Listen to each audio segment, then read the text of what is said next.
Quitting alcohol doesn't just change you, it changes your relationships too.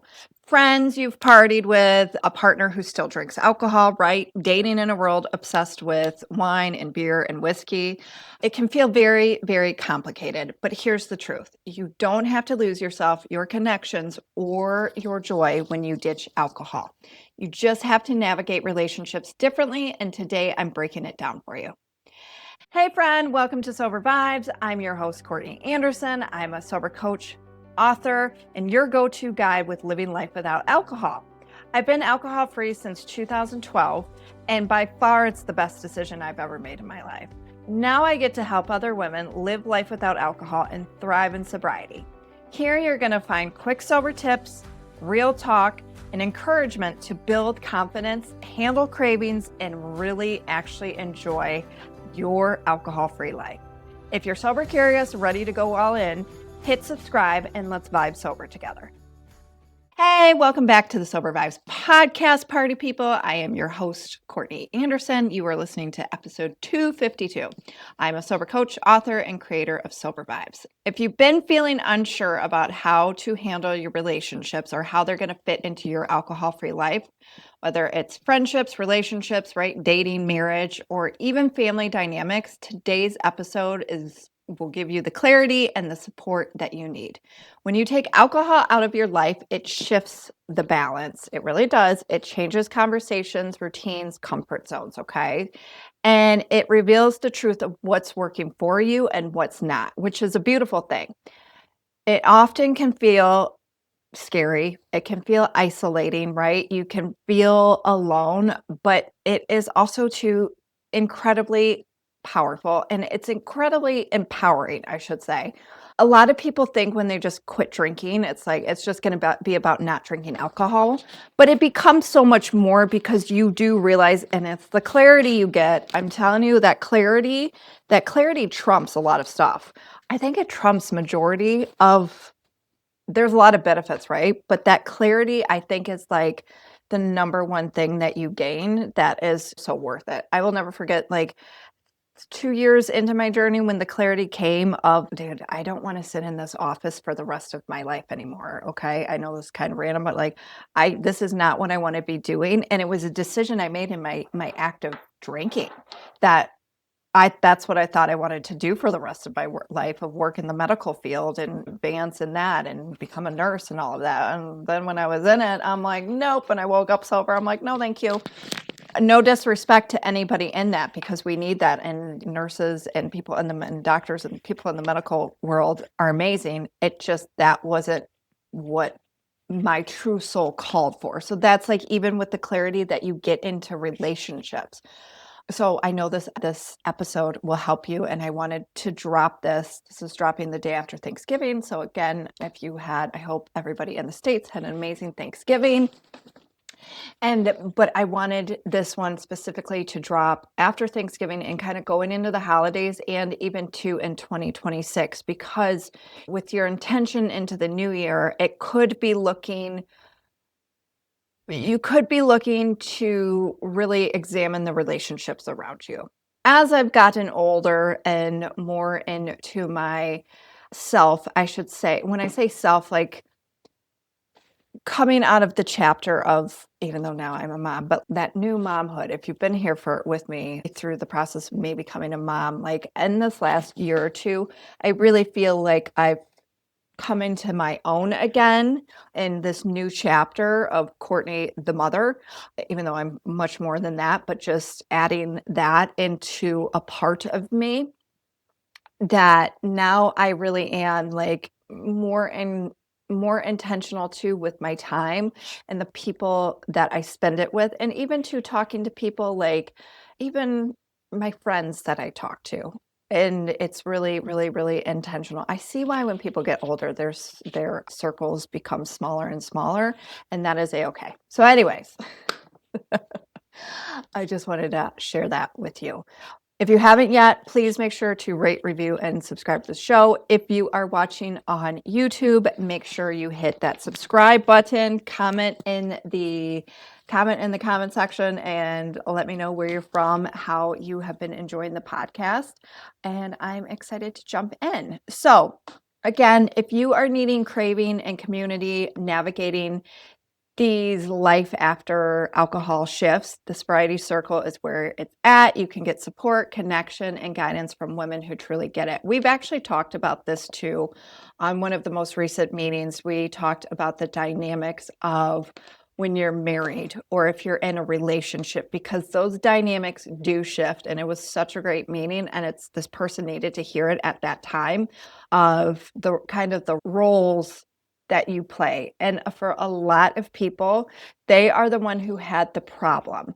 And so it was heavily focused on their problem. And then once you when you quit drinking alcohol, then it's whoa. This is not all about me anymore. This is, you have some stuff that I've been just suppressing for so many years because I was overcompensating for my drinking. It was all about me. That was a really great conversation that we had on one of our meetings. So the Sobriety Circle is a safe space. You can check it out in the link in the show notes, or go to CourtneyRecovered.com and find the Sobriety Circle on there. Also too, on there I have when the meetings are going on. So yeah, so check it out. Come and join.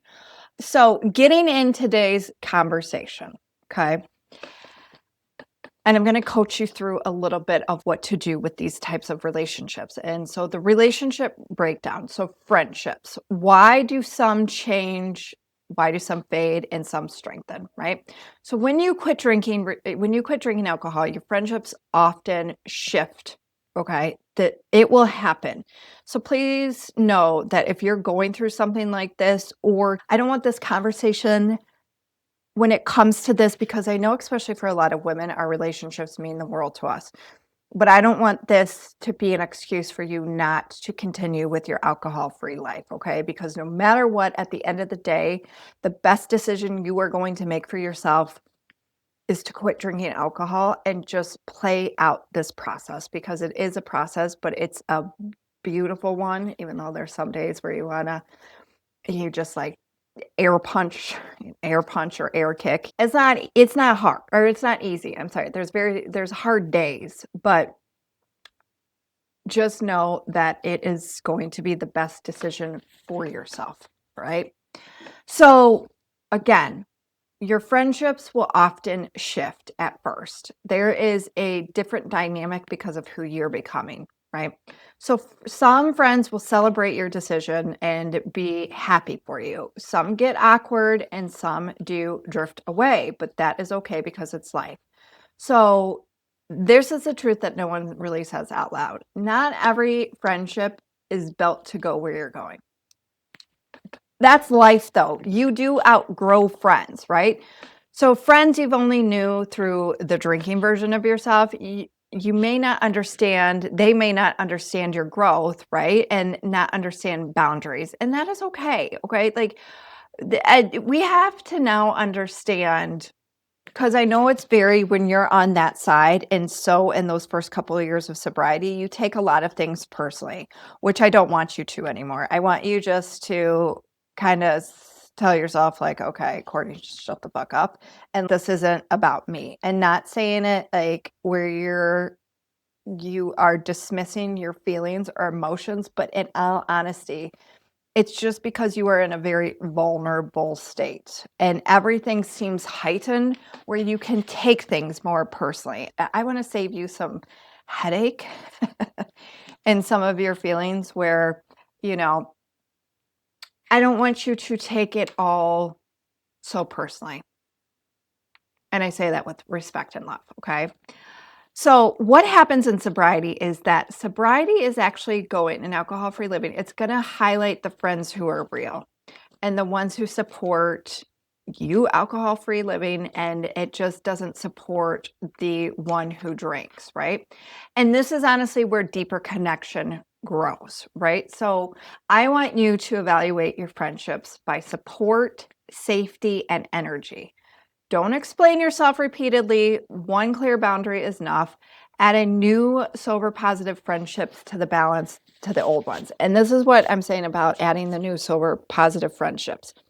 It's going to take you some time to start attracting, if you are not in some type of community or support group, it's going to take you some time to start attracting sober people in your life. You have to remember that the energy you carried in your active drinking was stale AF. Okay. It truly was and it was not a healthy energy. You have to then go through the motions of living alcohol free, and it's going to take a couple months for the world to catch up with the energy you were getting out. I know this might sound woo woo to people. You guys know me, I love the woo woo, but this is very, very, very true. Okay. So it is going to take you some time to meet people. That's why, again, I recommend the Sobriety Circle if you are a fan of Sober Vibes and love this space, because the women in there, it is so nice to have that connection, and they are so very supportive of one another.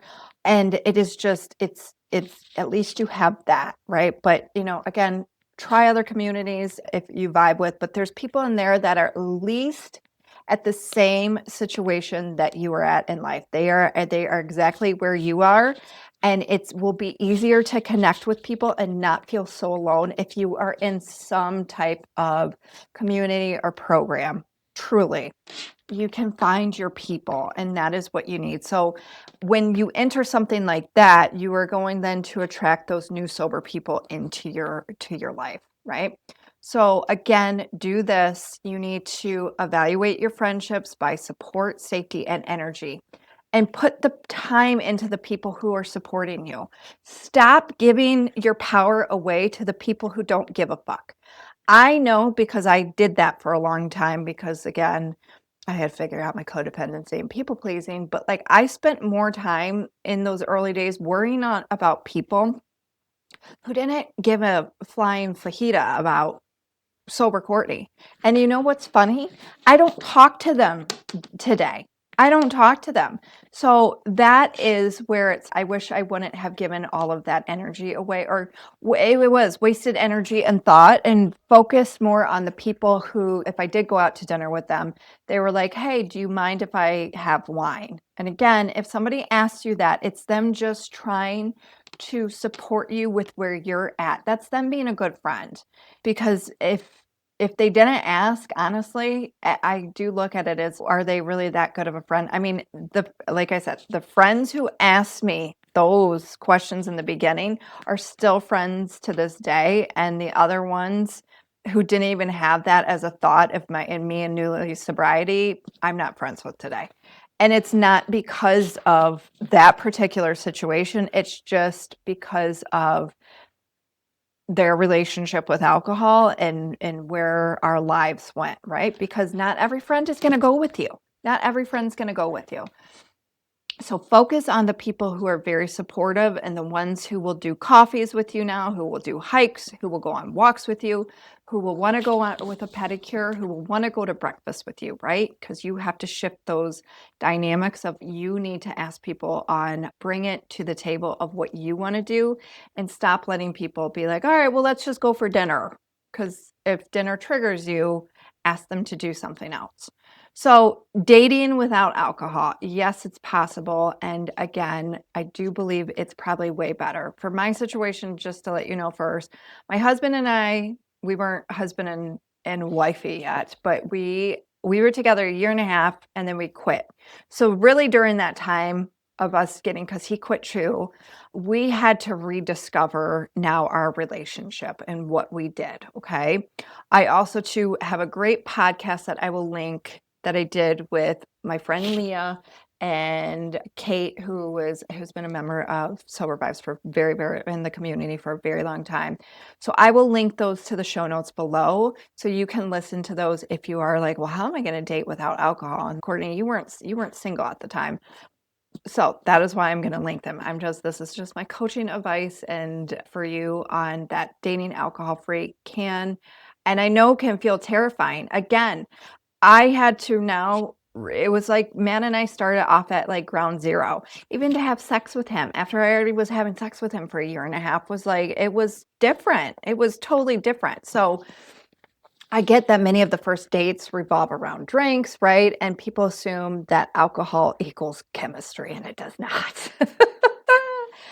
Sobriety is a built-in filter. So anyone who's not comfortable with your alcohol-free life, they're not your match. Move on. Period. Point blank. So dating without alcohol too lets you see red flags sooner, communicate more clearly, and actually build a real connection and not a alcohol induced connection.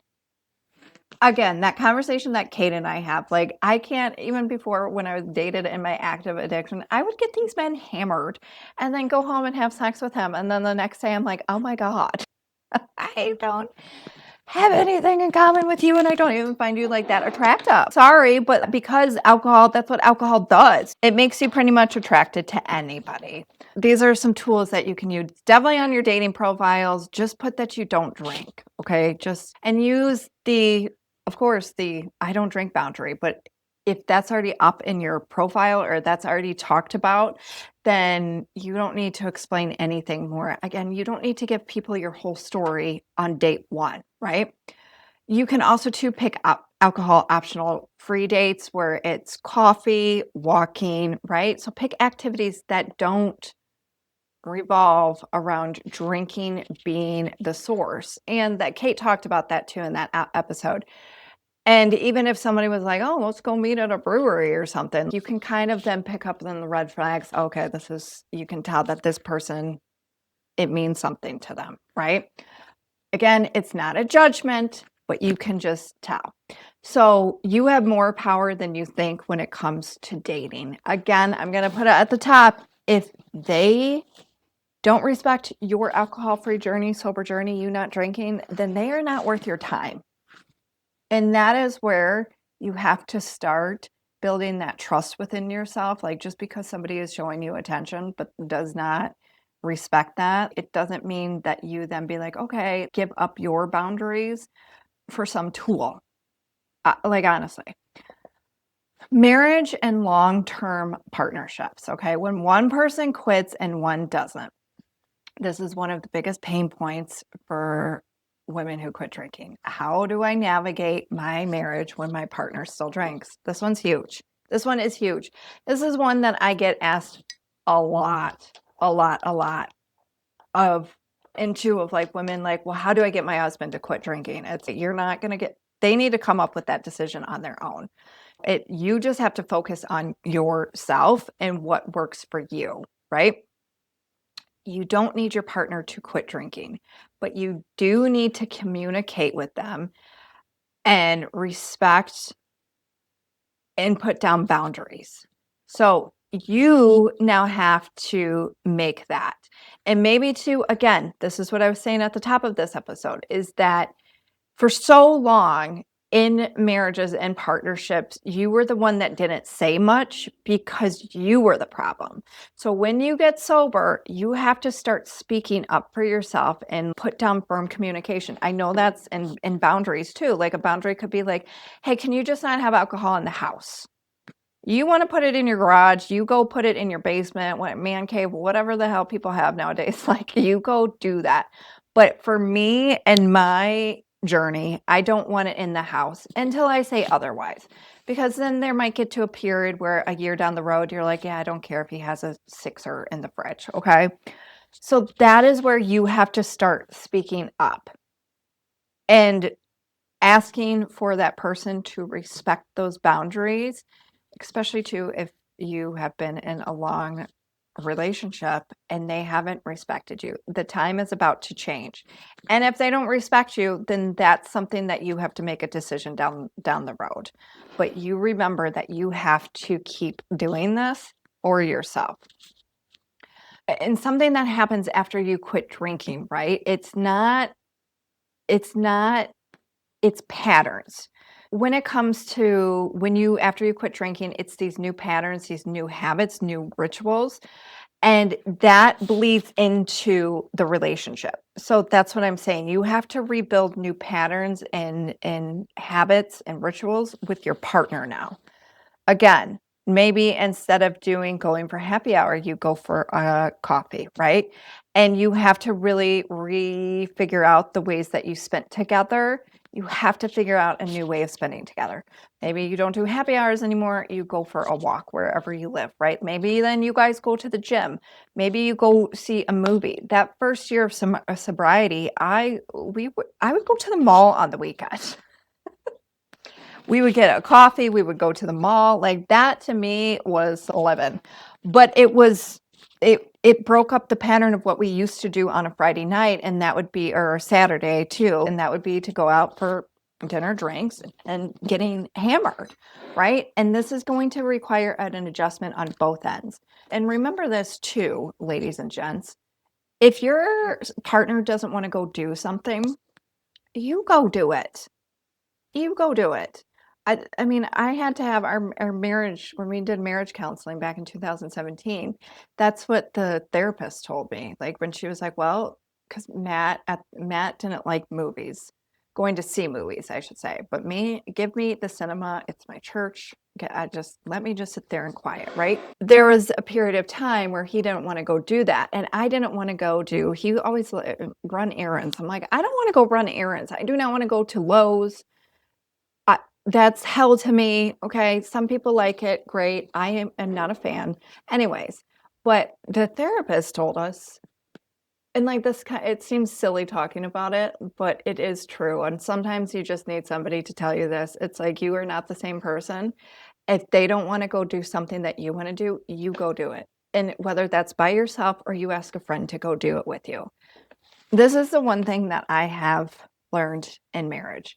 And I know I've said stuff about marriage before, and I hope you guys don't think like I'm some like bitter wife. I'm not. I love my marriage. But this is because, and I told this to a client the other day, the thing about marriage is nobody tells you really what it all entails. However, and especially too, when you don't come from seeing healthy marriages, and you get into one, it's all you know is what you saw.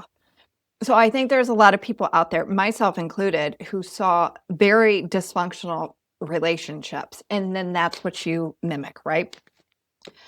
But what I was saying about marriage is that I don't think that you can get everything that you want from your partner.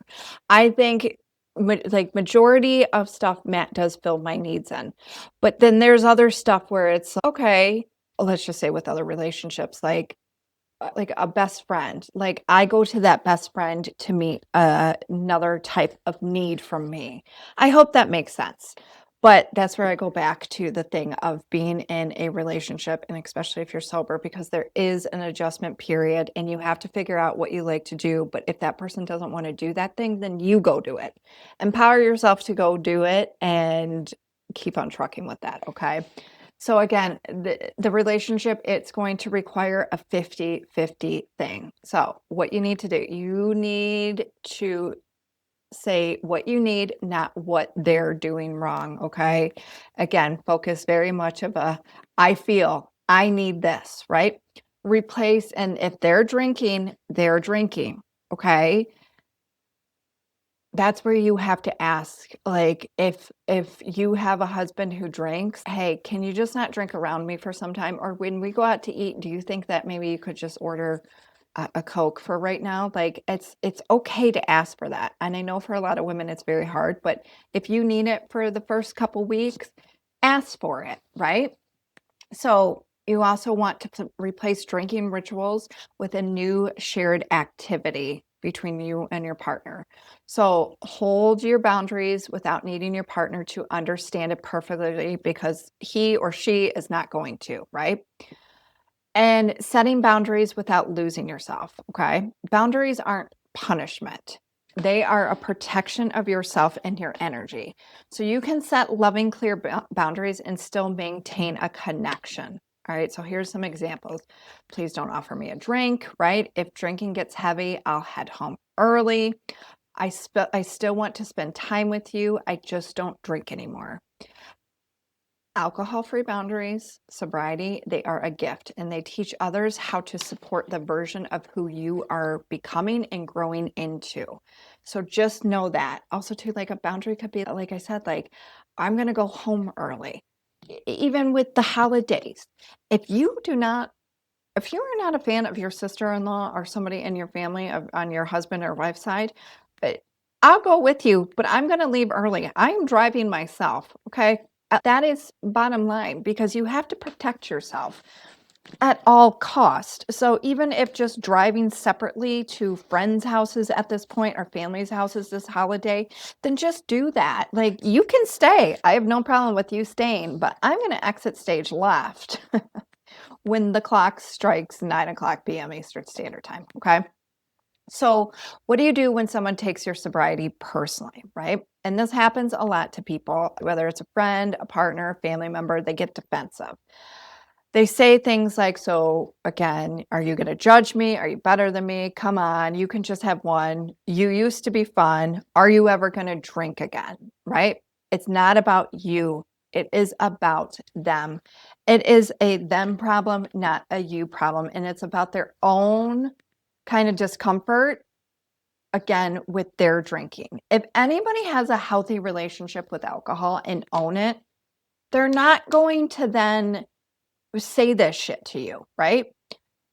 Growth, your growth can trigger things that people aren't ready to face yet. Again, you're a mirror sometimes for the people who are around you. So if then you're not drinking anymore, it's okay, somebody lost their drinking buddy, and then it's what are they going to do now, especially at these family events, right? Oh, well, what am I going to do now? You can't just have one with me, or you're not going to entertain me like you used to anymore. So your identity and the role you played with them changes. So stay calm. Don't take responsibility for their reactions. Just reinstate your boundary once, right? Exit the conversation if it became something of you feeling shamed or dismissed. Building new alcohol-free support systems, okay? This is the biggest relationship upgrade you're going to get after quitting alcohol is this. You start building the relationships you've always wanted. Again, you're going to attract women or men who get it in time. Women who want peace and clarity and emotional sobriety growth. I cannot say this enough. And this is why community matters, because you need like-minded people around you to help you, whether that is an in-person support group, a online community, one friend who gets it, right? You have to understand is that you don't have to do this alone, okay? And through these relationships that you've had, when they shift, you can be around, like I said, around people who understand it, and you don't have to go through that process alone. A lot of times too, if friendships drop or if something happens in your relationship, you will have to go through a grieving process with that. And sometimes too, especially in friendships, sometimes friendships they'll take a couple of years. I had that in those first couple of years of my sobriety. I stopped having a close friend because I stopped drinking, and drinking was important to her. And our relationship, it wasn't like a harsh end. We would text from time to time, but it wasn't ever really the same like it used to be when I was drinking. And I spent a couple years grieving that. So don't feel like a silly goose. If you are grieving a friend who stopped talking to you because you quit drinking, allow that process to happen for yourself. Allow that healing. This is what I want you to remember today. That quitting alcohol doesn't ruin your relationships. It really reveals them, and it shows you where connection can grow, where boundaries are needed, and where you deserve more. So you're not losing your life. You are gaining a healthy, more aligned one in the person that you are becoming. Truly, truly, truly. And some of these relationships too, like I said, they're either going to get stronger or they're going to just kind of fizzle out. Sometimes you don't need like these big like breakup statements with relationships. Like it's just some of these relationships served its purpose, and there's a time and a season for people in your life, and that is okay. But definitely go through the healthy process of grieving the relationships that you need and focus on the ones who are very, very supportive of you. And if you're in that relationship or marriage with somebody, ask for what you need, set the boundary, and start doing something new that you haven't done with your partner. Create those new rituals and create those new activities that you guys can do together and start growing on that. And just remember that it's okay if there's some stuff now coming up for you that your partner did, and in time you will navigate how to handle that. So again, come join the Sobriety Circle if you are looking for a community. We have workshops in there. I have private podcast episodes and sober daily check-ins. The link is in the show notes below. Make sure you check out to our sponsors, to SoberLink and Exact Nature. Their links are in the show notes below. You guys get a discount as listeners of the Sober Vibes podcast. So check those out. And as always, good people of the world, thank you for listening. Keep on trucking and stay safe out there.